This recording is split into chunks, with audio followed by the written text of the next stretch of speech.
Welcome back to our special coverage here live from St. Patrick's Cathedral. The end of Pope Francis's 12 years of service was much the same as its beginning.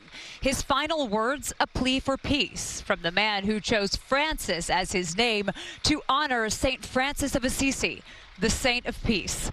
Political reporter Marcia Kramer has that part of the story. Cari fratelli e sorelle. His voice was weak, but his commitment to peace unwavering. Pope Francis using his annual Easter Sunday blessing to call for peace in many of the hotspots of the world, especially Gaza and the Middle East. But after a 38-day hospital stay for double pneumonia, the blessing was read by Archbishop Diego Ravelli. Alla comunità cristiana di Gaza. I appeal to the warring parties, call a ceasefire, release the hostages, and come to the aid of a starving people that aspires to a future of peace. The Pope also called for peace in other war-torn areas, including Yemen and Ukraine. Fordham University's David Gibson, who covered Pope Francis when he worked for Vatican Radio, says that even during his recent illness, Gaza weighed heavily on his mind. When he was in the hospital, going day to day, double pneumonia, he was still calling a Catholic parish in Gaza every day to stay in touch with them. Bishop Robert Brennan says it would be wonderful if the Pope's words were turned into concrete action.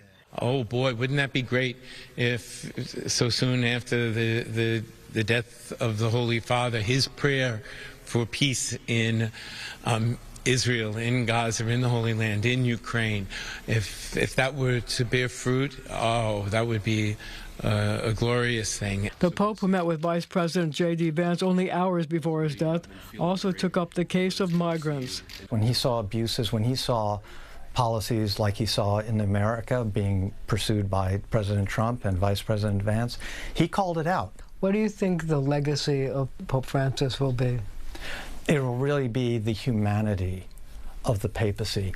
He is part of a change of era in Roman Catholicism, from this kind of monarchical papacy to more of a pastor, a pope who represents, who speaks like Jesus, who teaches the gospel, who walks the walk. A man who chose the name Francis to honor St. Francis of Assisi, the Saint of Peace.